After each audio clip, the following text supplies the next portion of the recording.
Hey guys, we're the Screen Team. My name is Chris. This is Jamie Hickson. He's right next to me. We're getting ready to review a great movie. It's called Game Night. It was a film that came out here in early 2018, and it was a film that I didn't really have any interest in.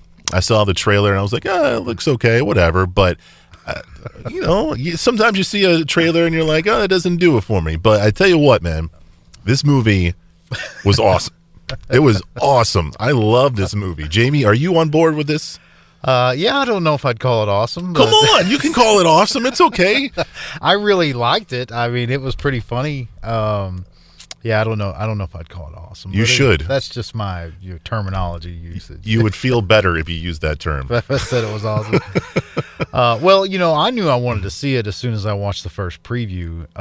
What's funny is I used to flick through. We use mostly streaming services now at home. Sure. And so you used to be able to go to a couple of them. You could go to like Amazon and watch movie previews and just keep clicking and clicking and never go to the next one. Yeah. And Game Night was one of the ones I watched on there.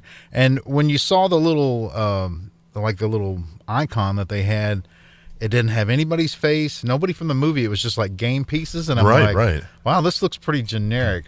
Well, then but I knew it was a new trailer, and I flicked on it, and I was like, oh, Jason Bateman. Yeah. Oh, Rachel McAdams. And, it's like I started to see names of people that, I like their acting or, like stuff that they've been in. I was like, okay, I'll check this out. So the basic plot is we've got this couple. They've been courting, for a long time. They when we see them, they're married, but they love games. Yeah. It doesn't really matter what kind of game. They love the competition of the game, correct? Board games, charades, stuff like that, correct? Yeah. And they play it with a lot of their other friends, college friends, family members, stuff like that, right? Yeah. And they use a few things in this movie that are, I guess, common elements from other films. Mm-hmm. There's always the guy that has a different girlfriend every time, and that kind of thing. And then there's always the brother or the sibling there's a rivalry there, and that kind of stuff. And but they kind of made it work a little better than some other films that I've seen that used it. So. Well, you mentioned those side characters. I enjoyed the side characters because they use actors that I wasn't, too familiar with. When you watch these kind of films, you'll see like a Paul Rudd or a Will Ferrell or they have like those group of those group of actors that always are in the same movies. The Apatow crew. Correct. But in this but this was a little different. Yeah. In this one, I didn't recognize any of those side characters, but I enjoyed all of their performances. Yeah. I knew who a couple of them were. Jesse Plemons in particular. He was on Breaking Bad and a lot of other stuff. He's a versatile actor. He can do a lot of different things. Whether it be good guy, bad guy, or crazy, whatever. Yeah. So he was, for lack of a better term, he was the ultimate straight man in this movie. But it was still funny. Some of the stuff that he did or said. So now this movie is a comedy, but it definitely delves into some dark areas and dark themes in this film. Were you surprised by that turn? Not so much. Just, I don't know. I guess maybe I kind of caught that from the preview that, some stuff, some pretty shady stuff was going to go down. Well, because to get the story rolling, I mean, for lack of a better term, this doesn't really ruin anything because if you watch the previews, his brother gets kidnapped, but they think it's part of the game, and so you're not really sure yourself once things start going. You're like, well, is this part of the game?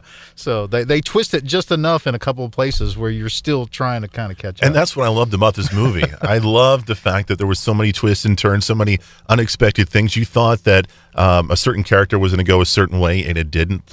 Mainly Jesse Plemons' character. I was like, okay, he's going to be something, that we kind of expect, and he was a little bit, but then he wasn't either. So they took that archetype, of like the straight lace, hard ass or whatever you want to call him, and again twisted it and made it into something interesting. Sure.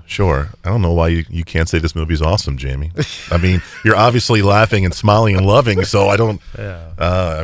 Anyway, so one of my favorite scenes in this film is I'm gonna give away just a minor spoiler, but Jason Bateman gets shot like in the arm or something like that. Yeah. And Rachel McAdams has to basically sew him up. And there was just comedy gold from both of those characters. I thought it was just a great film. This movie is rated R, correct? True.